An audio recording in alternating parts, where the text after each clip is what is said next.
Hello, ladies and gentlemen, or lady and gentlemen. There's only two of you here in the chat room. Welcome, Master Lee and Piper Fogel. Michael Charlie shows up. Great, wonderful. And I note that Master Lee is all the way from Amsterdam. Wonderful. Great. Master Lee, I don't know if that is in reference to the great Bruce Lee, but I'll be talking a little bit about that tradition right there. I have some material coming in on order that I have to go through that talks about the Asian martial arts, and this connects with the Asian equation so far as criminality is concerned, right? So we'll be doing that shortly in probably early 2022. So today I am going to be talking at length about a newly, at least for me, discovered author. Her name is Kirby Sommers. Yes, Kirby. It's a woman. Okay, it's not a transvestite. Don't get maybe you were thrown off by the, and that is her photo apparently. Yes, but she's I would say an accomplished author. She's done about a dozen books. I'm going to be talking about two of them shortly. But first of all, let me give you an update. I spoke, I think it was Sunday. I spoke with the author, David Martin, and you might have heard me allude to his books or reference them in earlier talks, earlier broadcasts here. So I finally was able to locate him, and we had a very nice conversation. I first came through his work, and he's been a investigative journalist for, maybe we'll talk about it soon. I don't know, a couple of decades, a long time. But I'll get the details on his career. But the first exposure I got was through this incredible book by Father Thomas Merton. You've heard me speak about Father Malachi Martin. He's more well known so far as, and of course he's Roman Catholic, and um, I think Thomas Merton was Franciscan. I can't really remember, but they were a different religious order, but they're both men of the cloth, right? He was assassinated, and this book really bears it out. It's co-authored with Hugh Turley. He was assassinated for his stand on the Vietnam War. He's very much of a piece with the assassination of John F. Kennedy, the assassination of later on Olof Palme, who was the Prime Minister of Sweden. But then we talked about earlier the assassination of UN General Secretary Dag Hammarskjöld, right? He was also a casualty, Father Thomas Burton. So I found that book out. And then second one was about, who was it? Can't remember. But the real important one, not real important one, was the assassination of James Forrestal. I mean, this is important assassination story, Thomas Burton, yes. But James Forrestal was the first Secretary of Defense in the U.S. And it might come as a surprise to you, but we didn't have a Secretary of Defense until 1947, 48. So he was really going to be setting the template. He was going to be a model for that office, that cabinet position, a very powerful one, as you might imagine. And as we'll explain later, because I'm going to be interviewing David Martin, not live because there's some constraints about his ability to be with us live. But I'll be talking to him soon, and you're going to hear the conversation. But I just wanted to let you know that your support of me is much valued and needed, and it's just causing me to redouble my efforts, triple them, hopefully. And as we move into the coming year, and speaking of which, the radio show is coming along. I'm probably going to be doing it 3 days as opposed to 5 days a week, which will allow me every other day to do my reading, my study, my writing. When you do back-to-back shows, that becomes your entire life. And as you can tell, if you've been watching my my talks for the past year. It's almost a year now. Christmas Eve on December 24th will be my 1-year anniversary. Thank you for being with me for this past year. But as you can tell by these talks, these are quality talks. There's not a lot of rehash here. Most of this is original interpretation. And I'm setting the agenda here. I'm not following agenda. I'm setting the research agenda, not just for you, but for the general public and for specialists as well. And that is what I think is my particular strength. But in order to do that, I have to take the whole weekend and a day between talks in order to really put it across. Also, I need that day to line up guests that don't really get a lot of play. I'll give you one example. We have the great Dale Watson. You may not know who he is, but when he gets on the radio show, thousands, tens of thousands, hundreds of thousands, maybe millions will know. But he is the musician of the country music genre. I think he's based in Austin, Texas. He's a musician, took a stand and said, hey, listen, if you want me to play, I'm not going to mask up. If you want me to play in your venue, you can forget it. And this is what we need. This is a good use of notoriety and celebrity. Other people of the stature of Eric Clapton are beginning to raise profound questions about the lockdown here, and that's going to accelerate. The mainstream press and the celebrity culture that was locked down thanks to them. We're going to talk about this: the Harvey Weinstein scandals, the Me Too scandals. Those were used, by the way, to shut people up. That had nothing to do with preventing sexual abuse. And I'm talking about the Me Too movement, not people who were involved in it, but the Me Too movement, because people like Rose McGowan are incredibly important and have been an icebreaker in revealing the structural corruption along these levels. But the /Twitter movement, right, the Jack Dorsey synthetic movement, that's what I'm referring to, has had a chilling effect on discussion as opposed to opening up discussion. So we need people like Dale Watson. I happened to see him live when I went to Austin a number of years ago. I think he has sort of a semi-official residency at a place in South Austin. It's called the Broken Spoke. Man, his band played all night long. It was incredible. Incredible musicians.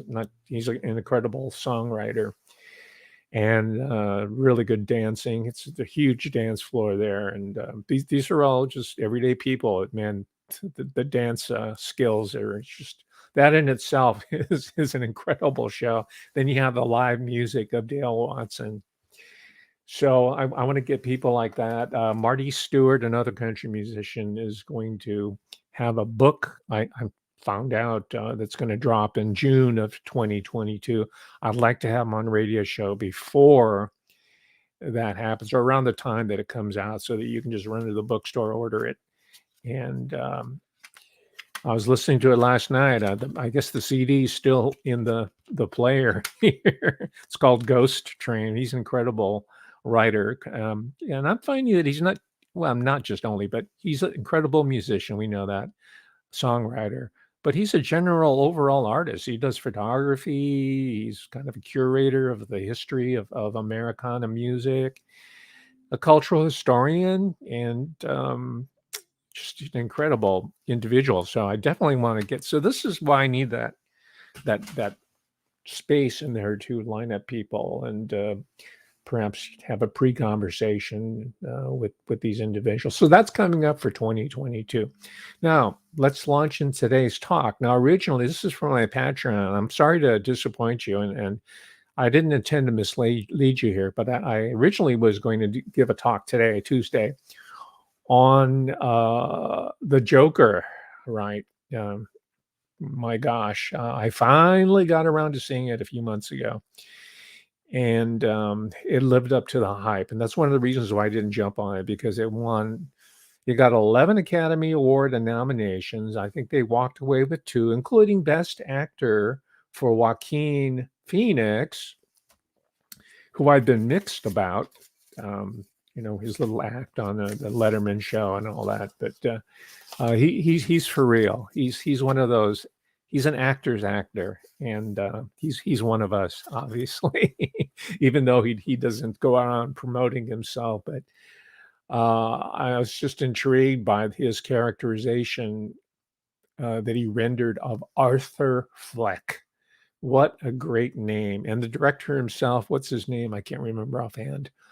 I got his book on Joker. I haven't read it yet. I'm talking about the writer, director, producer. I want to find out his background, but he had some really good insights about contemporary American society, right? Leading up to the great lockdown. What is that really about? So the original talk was going to be learning from the Joker, right? Another interesting person is the Riddler. DC Comics really had it together, and the people who have done glosses on, because this is not the first Batman or Joker movie. We had the earlier one with Tim Burton, right?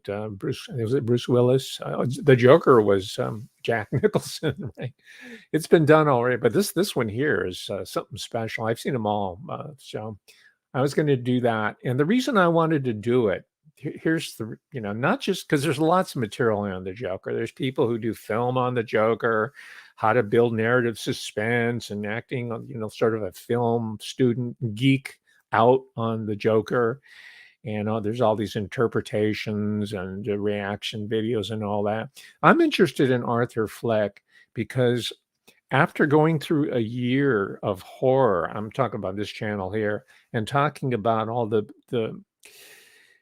casualties of a consistent pattern, an engineered pattern of abuse targeting women in particular, but now children and men to a certain degree, especially young men, boys, but particularly men. It's ironic. We went through a whole feminist revolution, and we have academic feminism. You can major, you can get a PhD in so-called women and gender studies, but we're worse off in that area. There's been civil rights legislation, and there's been improvements in the workplace, and supposedly whatnot. But women are really under attack, down to the not just the reproductive level now, but to the genetic level.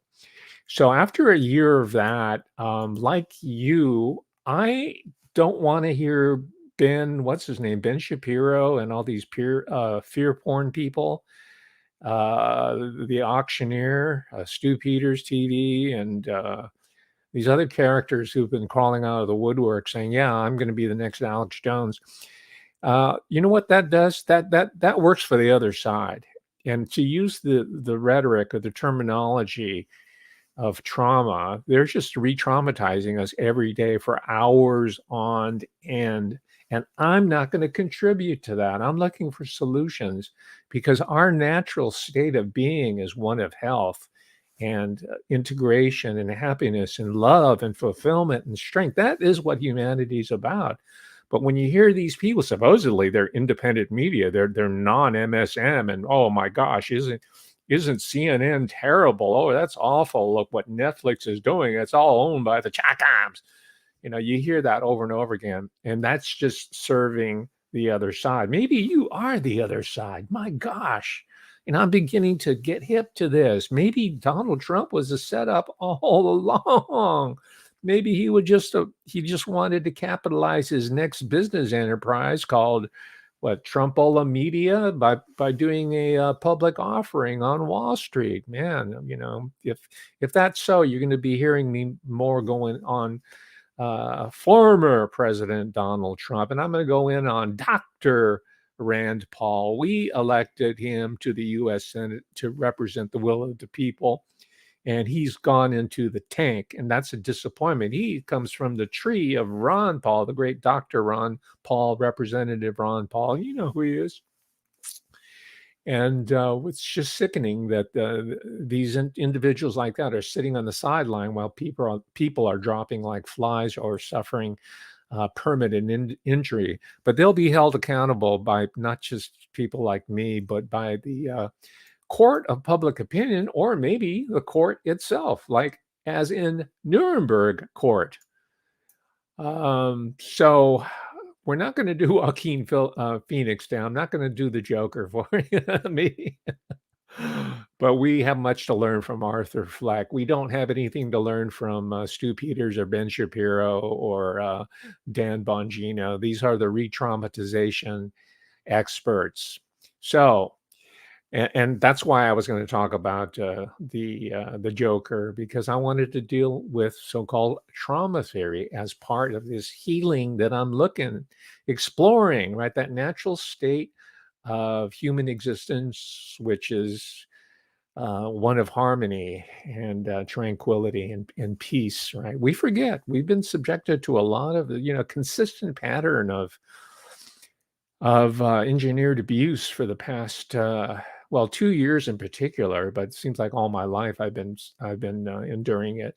But particularly starting in the 80s, right, when the Bushes came in, and you had the Obama trauma, and then first you had the Clintons, and we almost had a repeat of that. So it's been pretty consistent. You have young people today who that's all they know is just one smash in the face after another, like they're just minding their business, trying to be good human beings like Arthur Fleck, and then they just get cold cocked with their own sign. And when they're on the ground, they get kicked, right? Everybody has a little bit of Arthur Fleck in him or herself, and we're done with that, right? And there are good signs on the horizon. I've already at least alluded to maybe she can be one of the interviews on the radio show in 2022.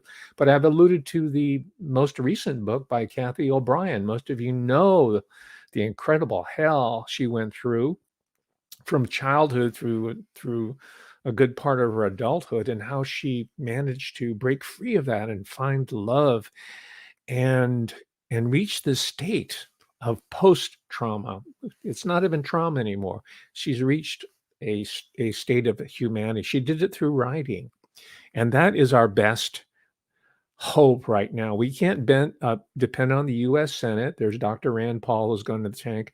We can't depend on ex-presidents. We've already talked about it. We can depend on testaments by people like you and me, Kathy O'Brien. And I'm going to be talking about one such person today. Her name is Kirby Sommers. All right. Because as I've spoken before, I look at the testimony of women, or if you're from the ghetto, women's, or from the South, women's, Mississippi, perhaps.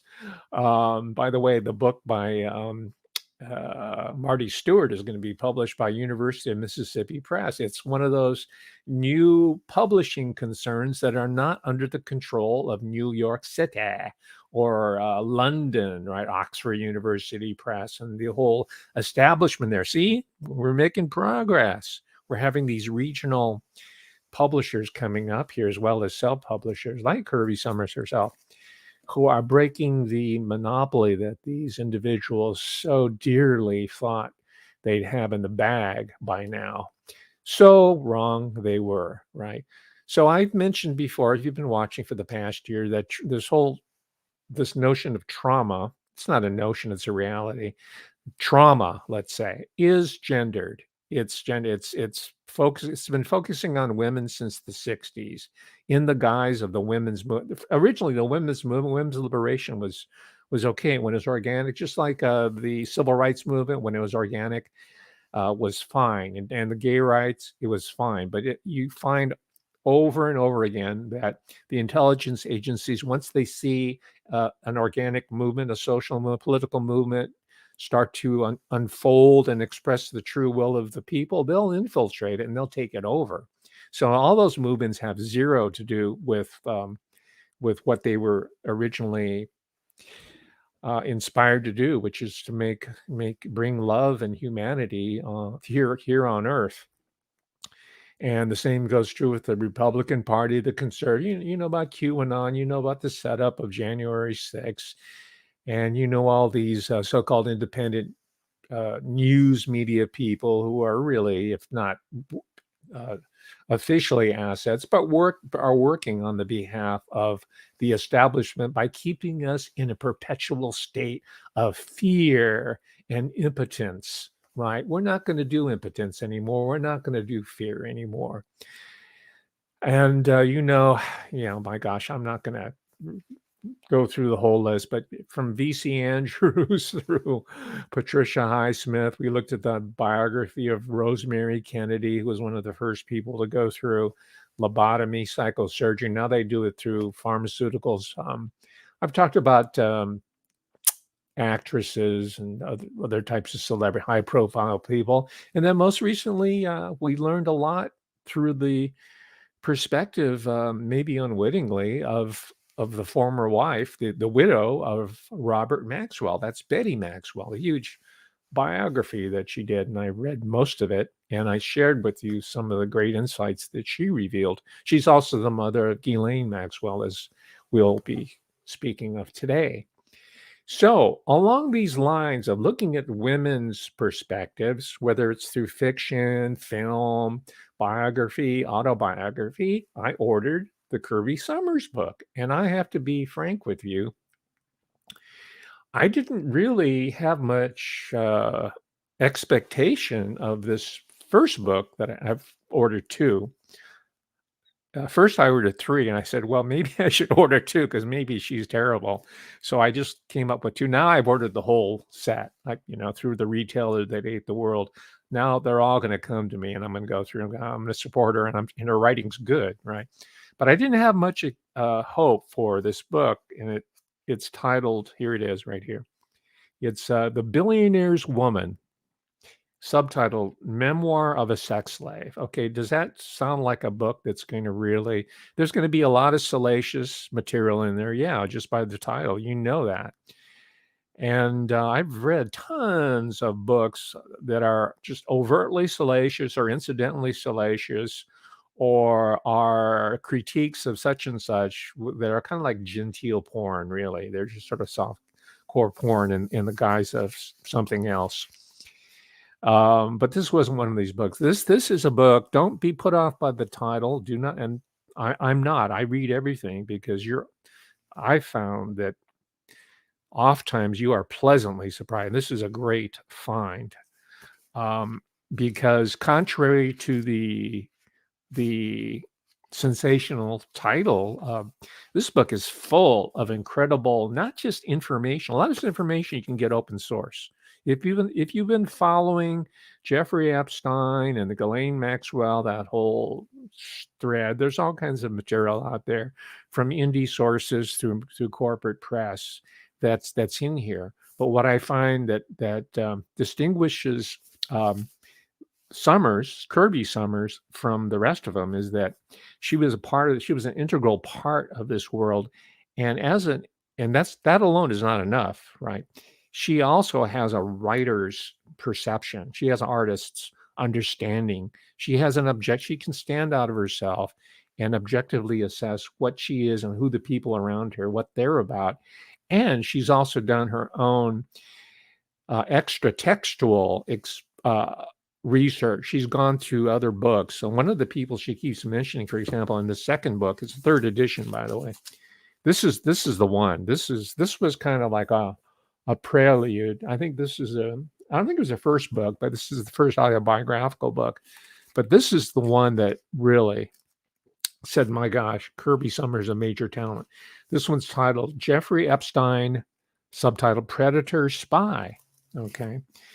And here she shows her research chops.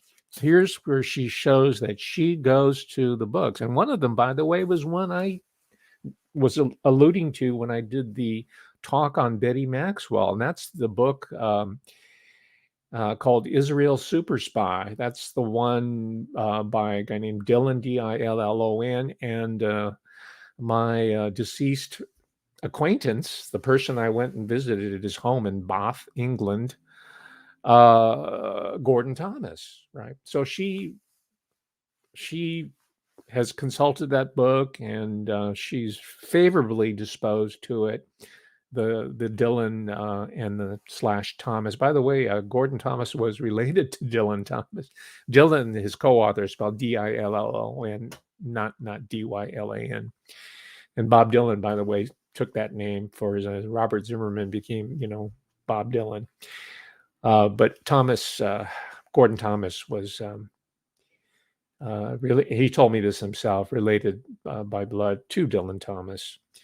So she's done her work. So I'm going to go through some of the, rather than go and and just give you the plot line here. I'm going to react. This is a real time reaction video, not to some movie, not to some piece of music, not to opening a box, uh, right? One of these haul videos, but to a reaction to some of the interesting insights that Kirby Sommers brings to us. Um, First of all, what really piqued my interest right away, I said, oh my gosh, this book is probably going to be something much better than I ever expected. Because within the first few pages or so, she mentions this guy, Ivan Mishulam, Meshulam. You might be able to find something about, I'm sorry, Ivan Miklas, Miklas. His father is Meshulam Miklas. And a lot of this stuff has been scrubbed from the internet online, according to Summers, but you can still find some material on them because, as you know, Wikipedia and the tech left over in Silicon Valley and the people that do security on these are all arms of the intelligence, and it's not always American intelligence. In fact, I'll just tell you right out that Kirby Sommers in this book here says it's Israeli, it's Mossad, and these are the people behind Epstein and his handler. Leslie Wexner. There's no good Mossad. There's no bad Mossad. There's no good CIA, bad CIA. There's bad CIA and badder CIA. I'm talking about today now in 2021. Although there are good people within these organizations, right? I mean, I worked for a large, not at that level, but I was working for an intelligence organization for 21 years. It's called the University of California, and I don't think I'm a bad person, but I work for that intelligence. Yeah, you think it's a university? It's an intelligence opera. It's a military intelligence opera. It's run by the Pentagon. The Pentagon's run by NATO. NATO is the enforcement arm of the United Nations. That's what's happening right now in 2021. Now, Summers doesn't go through this, but I think if I laid it out to her, she would get it immediately. Say, "Oh, okay, now I understand what the hidden hand is behind Epstein and Maxwell and both Maxwells, all of Maxwell's, and Les Wexner and everything else." Um, but when I first came across the name of Ivan, is it Ivan? Yeah, Miklas. I said, "Oh my gosh, is he related to Meshulam Miklas?" Because I remember him from like 20 years ago, 30 years ago. And sure enough, that's his father. His father, and Ivan Miklas. You can still find him online. He runs some security company, and it's in the Kirby Sommers book. They say security; it's really a spy type of operation, right? These are like double-edged types of enterprises, right? And they spied on her, and they're probably still spying on her. They're spying on you and me. It's no secret by now that we're in a complete lockdown so far as information security and all that is concerned.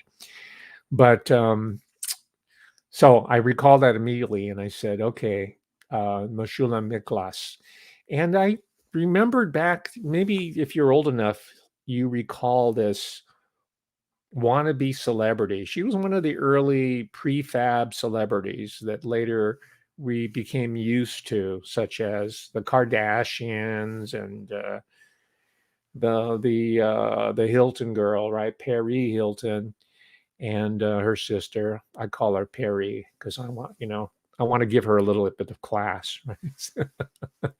By the way, if you've seen one of my earlier talks, I'm much more sympathetic towards Perry Hilton because she was put through a program and she managed to get out of it, and she started exposing this troubled teen industry that gets into the heads of a lot of upper middle class and wealthy children. The parents who have the wherewithal, the financial wherewithal to put them in there, they put a big number on that. And I wouldn't be surprised if the troubled teen industry, that's her name for it, is also an arm of these security entities, these spy organizations.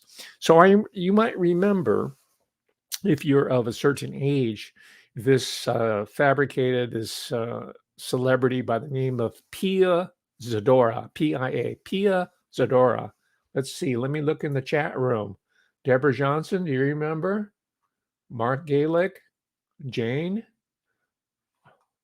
Tyrone. I don't know. You might be too young to know. Okay, it's Pia Zadora. She was in about two or three cheesy movies, and she might have made an album or so. But Mishula Miklas married her, and he was much, much older. I thought he was just at the time. I thought he was a geriatric dotard, like the guy who married Anna Nicole Smith. Right? He had tons of money, and she was a gold digger. I'll use the term. And so it was fun. It was a joke. I mean, Johnny Carson would always put that in the monologue when that marriage was being advertised in the newspapers and the National Enquirer and all that. It was a big cultural joke. Of course, all the time the joke was on us because, as it turns out, Mashula Miklas was a big time Wall Street manipulator, and he wound up owning just your assets. He wound up with the pensions. He busted out companies. He threw tens of thousands of people out of work, and all those chips that were more evenly distributed around the table and among the American people, the working person, man and woman, and all the families. All those chips were now in his corner, right? So, hey, good for him. He's a master illusionist, which was one of the big insights that I got from Kirby Sommers. These con art, I won't call them con artists. Let's call them maguses. Let's call them magicians, right? That's more accurate. And that's not just Mashula Miklas, but it's also Fauci. It's all sleight of hand. It's illusion. And it's media fabricated, not induced, but media perpetuated illusion, right? They send out 24/7 the CNN information, the illusion. Call it MK Ultra. You don't even have to go that far. It's just everyday veil of illusion that's being put upon us. And Meshulam Miklas and his cohorts in the Kidon, this is Israeli intelligence. That's one of their MOs, and it's not just Israeli intelligence; it's OSS, CIA, right? And incredible. Just before this went live here, I was reading Kirby Sommers' knowledge, and she has incredible depth of knowledge of these illusionists, these magicians that were with the OSS and the CIA. Because most of the war against the enemy, and now we're the enemy here in the U.S., the homeland, is psychological control, not MK control, but just general low grade as well as super intense propaganda, and they're masters at it. That's why they fund to the tune of hundreds of millions of dollars a year all the different psychology departments, cognitive psychology as well as psychotherapeutic counseling. And as I told you, the University of California is saturated with these characters now. I saw it happening in my own department, and I called BS on it, and I called out the people who were responsible for it, and they were responsible at the grassroots for conspiring with the Pentagon UC intelligence apparatus to get me out of there. So I know what I'm talking about because I've seen it. Like her, I was a kept person myself. I was groomed. I wasn't a sex slave. I was a mind slave. I was an intellectual coolie working on the intelligence agency's railroad. And once the track was laid in, this coolie was going to be sent either back to China, like they did to the China. I'm talking about the 19th century California, Western states, Utah, used the coolie, or buried alive. They want to pay the Chinamen. They'll just put them in a mass grave and get rid of them. And it's not about the race or ethnicity or the gender. It's about you're in the way. You're expendable. I mean, they got rid of Robert Maxwell by the end, 1991. His bloated corpse was found even more bloated, floating off the Canary Islands, right? So when you talk about evil, it comes in all different forms, all shapes, all sizes, right? Miklas himself, Mishula Miklas. See, I thought he was there's a whole new cohort of Israelis that were coming into Hollywood to make a fortune, maybe launder some money, pimp out some aspiring stars, indulge themselves in some sort of perceived glamour. And my gosh, most of the people there are just really horribly ugly. Not just physically, but inside. I mean, I just watched this tape by a prominent cosmetic surgeon. They have a different term for it now, and he just ran down all the celebrities who've had this stuff. Man, it's just scary. So I just thought he was one of those guys, but as it turns out, he was much more highly connected. Stupid me, you know. I later found, I mean, Kirby Sommers wasn't hitting me this. I later found out what Miklas and Wexner and all these other people were about. And when Ghislaine Maxwell hit and Epstein hit a couple years ago, I said, "Oh yeah, okay, they're being rolled up right now." There's a large, and of course, as you already know, I have a smarter than average and more up-to-date audience, a quality audience. In other words, as you know, the whole show trial that's going on right now is meant to just stifle, to just end any further discussion of this larger system of control, which is killing the world, killing the population. They've already tried to sterilize it because, you know, the Gates Foundation and all the eugenicists, you know all about that. This is all of a piece. This is the latest iteration of a decades-long process of controlling the human population, and that's you and me, and that's you and me of all sizes, shapes, colors, genders, preferences, and even professional level. They're getting the middle class. See, when the upper middle class, the professional middle class, when it starts feeling the pressure, and it already is, you know, like, you know, you're having medical doctors now really aggressively challenging the system, and they're not stupid. All they have to do is listen to some of my talks here, and they'll figure out there's a larger systemic process involved in what they are fighting, right? So it's not just a one-off deal, and you everybody here in the chat room knows that. So I just thought he was one of these hustlers, and I initially. And I looked him up. He's of the Turkish origins. He's Jewish Turkish. In times past, they were called Donme. These were Jews who were living in the former Ottoman Empire, which Britain helped to dissolve. Right, this is all City of London operations. Right, this is MI6 type stuff. And above, right? They helped to. You heard about Lawrence of Arabia and the fall of the Ottoman Empire helped to revive the flagging fortunes of the British Empire, which is currently reasserting its claim on global resources. And you and me are just nothing but human resources, less than human resources. But that's his background. But he was educated in the United States. I thought he was a more an immigrant of more recent vintage, right? And guess what? I found, and this is interesting to me since, you know, I come from the academic world. I found Mashula Miklas's master's degree thesis. Yes, he has an MBA, a master's of business administration. From Ohio State University, and he wrote a thesis. He was granted the degree in 66, 67, thereabout, you know, well, a long time ago, before most of the people were born here in the chat room. But he's dead, by the way. I think he died at the ripe old age of 91, 92. I guess he gets all the life extension technologies. But interestingly, his master's thesis, MBA thesis, is titled, this is the title, Expansion Through Financial Management Case Studies.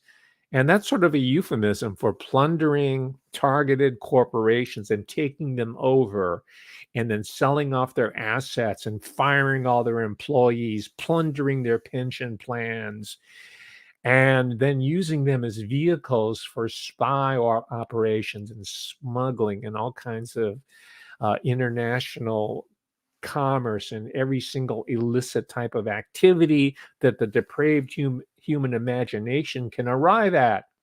That's Mashula Miklas. And he got, again, it always comes back to the university, right?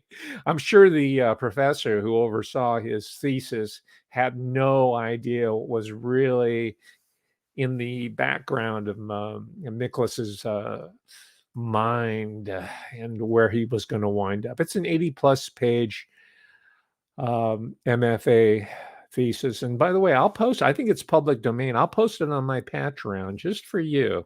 Thank you for your support. And you can see what a future Joker type criminal, a future Riddler, right, that level, a DC arch villain, what he's thinking as a young graduate student at Ohio State University.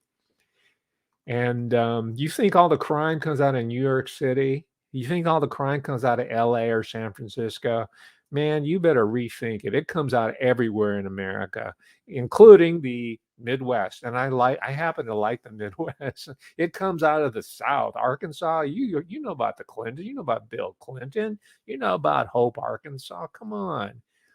And it's not just American thing. It's not about nationality. It is global. And my particular emphasis, and I'm going to get more into this in 2022. My particular focus is on Asian criminality, Asian and Asian American criminality.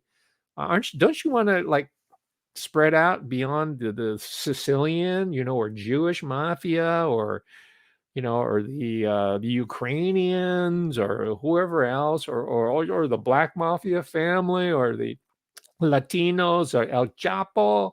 Don't you want to know about the real big ballers that run the economy, the world economy, right? Because they put these people in a shadow. But and that's why you hear nothing about it. That is why, and I'm going to get more into it later. Not that I have any inside information. Most of this has been passed on to me through oral tradition, but now it's beginning to be published and translated in English, and I'm going to share a lot of this with you. And it all comes out of the martial arts traditions. In Japanese, it's bujutsu. That's the warrior skills. And you have people, ass clowns like what's his name? Quentin Tarantino, the world's oldest fanboy. And you have Mr. Miyagi, Karate Kid. Those films are all funded in order to give a really juvenile, puerile, just a real kiddie, childlike fantasy view of a world that very few people know about. All right. And I'm going to bring you more of that. That's one of my pledges in 2022. Because no one takes these people seriously. You can call them chat coms up, all day long, and they're so great. We love it. We are your favorite villain.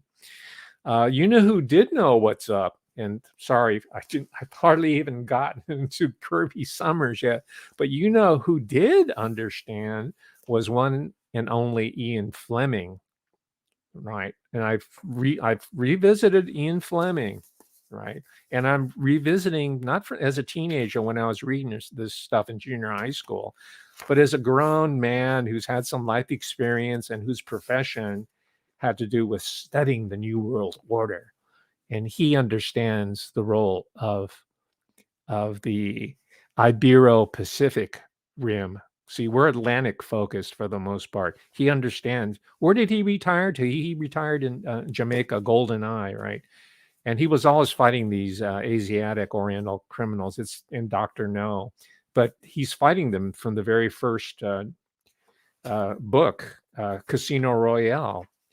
And yeah, there's the Soviets. That was the immediate enemy there, but he could see down the road that it was going to be centered into the Asian part of the world, because after all, that's where the empires got their wealth in the first place. The Dutch Empire, later the British Empire, and Johnny come latelys like Germany, Prussia, France, of course, right? So that's going to be my main contribution to this historiographic revolution that I am leading in the area of New World Order studies. All right. You can take that to the bank. And don't worry, I'm protected. I've been protected all my life. I'm Okinawan. Mr. Miyagi's from Okinawa. Quentin Tarantino wishes he was from Okinawa. All right. But I'm the real thing. Okay. Bloodlines. It's all down to bloodlines. Okay, let me, enough about me. Let's talk about Kirby Sommers. Okay, I broke this down into the art world, the university world, which you already alluded to, the real estate world, the retail world, the world of fiction, that is literature. It's like Ian Fleming, about your George Orwell, right? And from previous talks that the whole literary establishment was when I say whole, like 99% of it was a Central Intelligence Agency, MI6 operation, filters through the university creative writing programs. There are many books and articles on that. That's why you'll never get published. That's why I'll never get published. That's why, as a writer, I could never break in. I couldn't even submit articles to the Nation. I always get a little postcard from Katharina Vandenheuvel saying, "Sorry, your article doesn't really fit the editorial standards of the Nation." Right, and as you knew from the last part, I think Katharina Vandenheuvel was related to Count van den Heuvel. We're talking about nobility who has all this stuff wrapped up. But you see, me and Kirby Sommers, the former hoe, and I don't think she'd mind if I called her that because she talks about being a prostitute. Me and Kirby Sommers, we got a lot in common. We come up the hard way. I didn't have to go through being groped by some of these predators, right? These sexual predators, and I didn't have to sell my body, but I got to see a lot from the inside of the brothel called the university. So we talked a little about the university, retail, the fiction world, and so let me just hit you some highlights and some lowlights of the highlights. Okay, let's talk about the art world. We already know that it is a giant money launder, right? It's a money launder. It's a form of currency that people can pass between each other without having to pay any taxes. And also they have the cachet of subsidizing, of supporting incredibly important pieces of elite culture. They're a patron of the arts instead of a sleazy international member of a crime syndicate. So there you have your Peggy Guggenheim, right? And she claims to be one of the poor relations of the Guggenheim families, but don't let that fool you. She's one of the big kingpins right here. A lot of them are women, right? Because after the men's die, the women's get all the money. So they got 50% of the wealth of the world. And they're enjoying it, man. They got a young boyfriend, or they remarried somebody, like Larry Fortinsky and Elizabeth Taylor. I mean, I'm sure he was having a lot of fun going to In-N-Out with Liz Taylor after she'd been married like 7 or 8 times. What was he? He was like a janitor or something. Not that that's bad, okay? But you got your art establishment, and one of the scenarios, she's very good. Kirby Sommers, really good at painting these visual images that I got, was that when because she'd been there, she's done that. When she walked through the hallway of the Epstein mansion, you've read all about it in the mainstream media. It used to be it was built as for Isidor Straus. He's the guy that founded Macy's, right? Mostly German Jews, not the later Polish, Eastern European, but the German Jews started a lot of retail stores, retail establishment, upscale. And Isidor Straus was of that class, and he made so much money, he built this mansion that later, eventually, Epstein took over, and that was his mailing address before. He had many homes, but that was one of his homes before he was finally rolled up. But one of the images that Kirby Sommers goes through is walking through the hallway there, and of this mansion, Epstein's mansion, and there are these dolls of girls hanging from the chandeliers. Right? Doesn't it sound very familiar to you, like a Pizzagate type of iconology? These people are beyond misogynistic. They really hate women, and they hate humanity. If you hate women, you hate humanity in general. And another weird art fetish that Epstein had was he had all these artificial eyeballs in little frames set up along the hallway, and these are a real specialty item. These were collected from the corpses of dead World War II survivors, because a lot of them got their eyes blown out in battle, or they were gassed and became blinded, and so there was a whole artificial eyeball industry that came. They'd be hand painted irises and whatnot that were plopped into this hole in their skulls, and when they died, they collected them, and then they became art. They became art artifacts, and that's one of the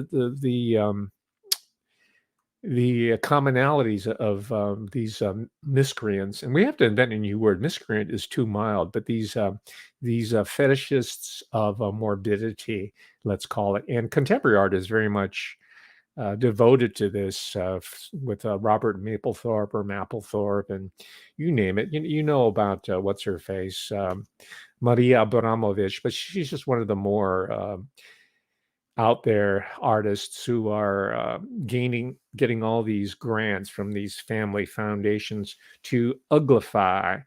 It's a teratological assault on humanity, to uglify humanity, so that when we start going extinct, no one's really going to care, least of all us, because we are so warped and diseased and sick and deformed, right? At least in their minds, right? And we're gonna play along? No, we're not going to play along. We are resisting. Okay. She misses a couple of, and this is not a problem, but this is where cultural forensics can help, uh, with a footnote or two here. But on page 32 of this particular book, she says that there was a sculpture in the Epstein mansion that had the two balls cane, right? 007 is a two, and we already talked about Ian Fleming. 007 is, the two O's are testicles or balls, right? And the 7 is the penis. So that's two balls and the cane. 007. Got it? Just like 501 Levi's was popular during the AIDS crisis, in the gay community, was fetishized because 501, right? 5, that's the shape of the ideal gay physique. O is the anus, and the 1 is the penis. Levi's 501. Okay, so you got two balls cane. And I said, wow, that sounds really, this is cultural forensics kicking in here. I said, oh yeah, that sounds, isn't that from Freemasonry? So I looked it up, and yeah, certainly it means the male genital, but it refers to a character that shows up in the book of Genesis, in the Tanakh. I'll use the Hebrew, Tanakh, not Old Testament. Tanakh, right? It's in Genesis. And Tubal Cain is the forger, the blacksmith, right? He's a chemist. He's an alchemist, because we're talking about alchemy here. We're talking about criminals creating wealth out of illusion and out of the combination of these substances, and bringing together and create massive wealth for themselves, not for us, but for themselves. So that's two balls cane.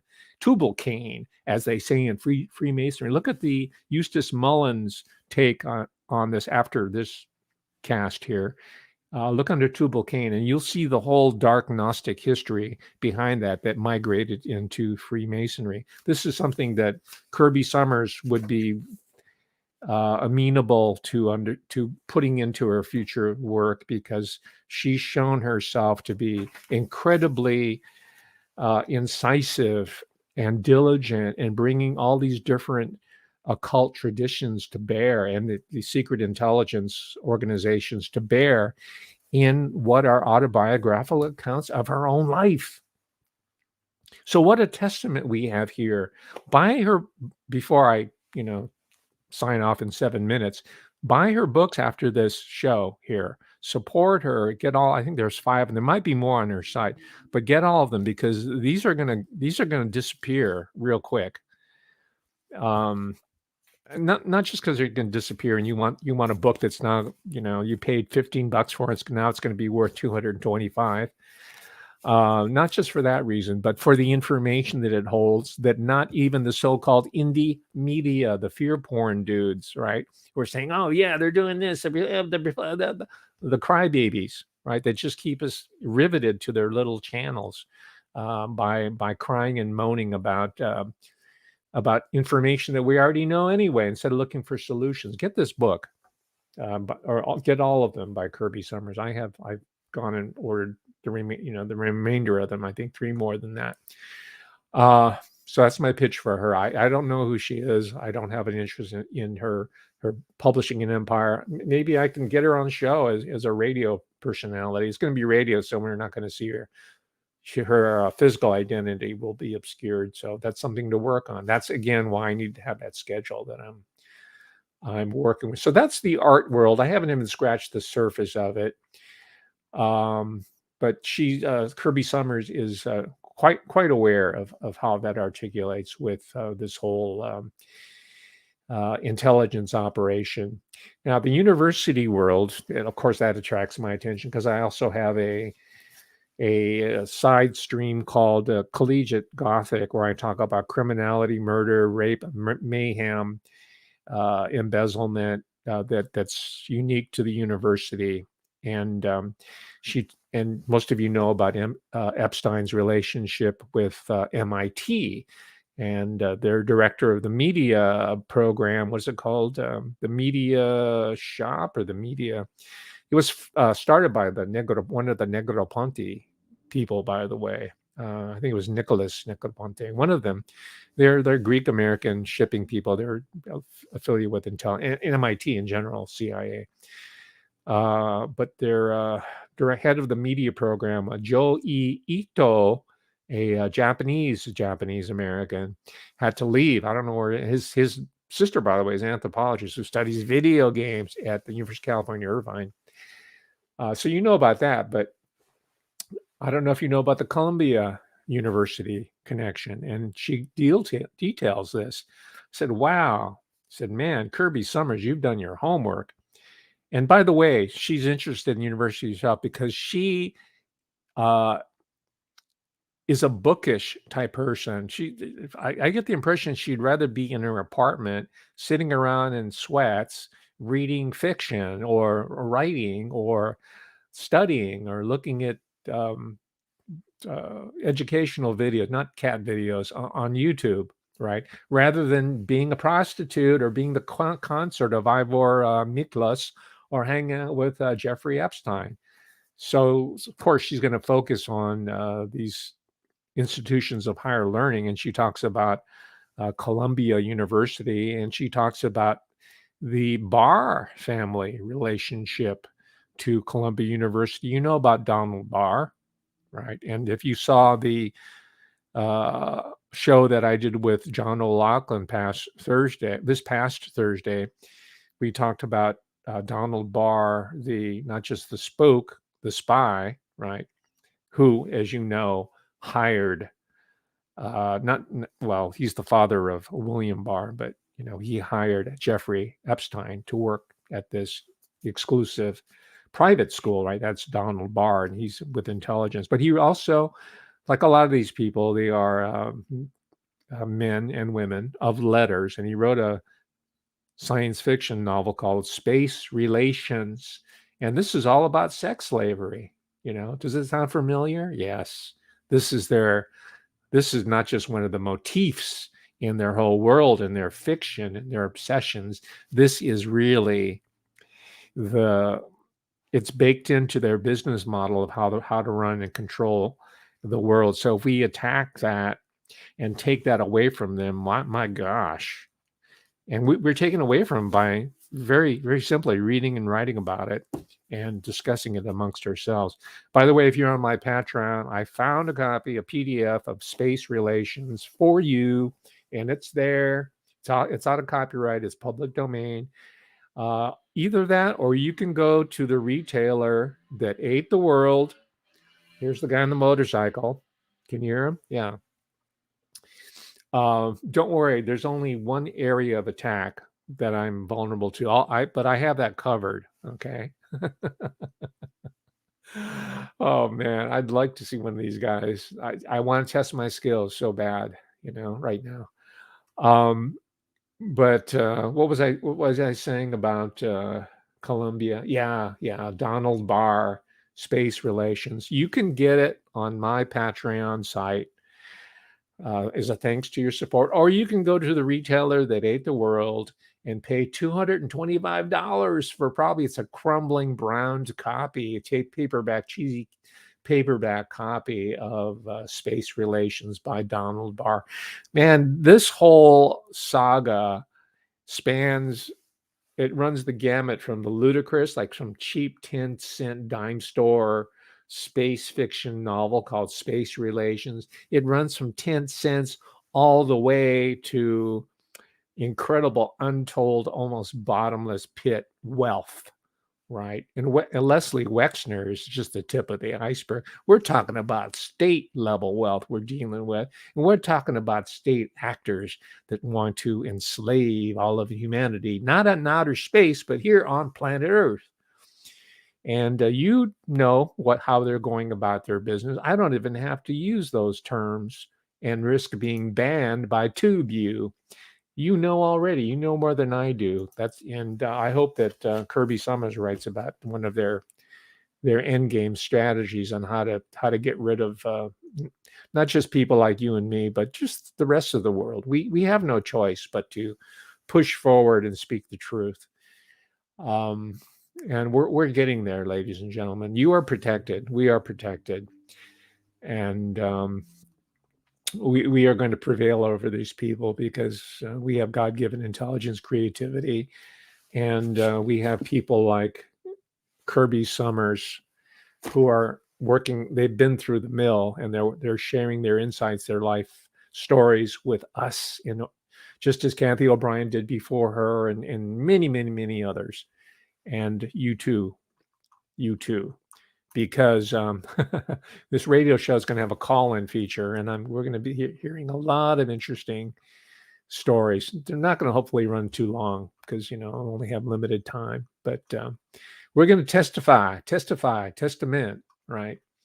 By the way, you know what the root word of testify or testimony is? It's testes.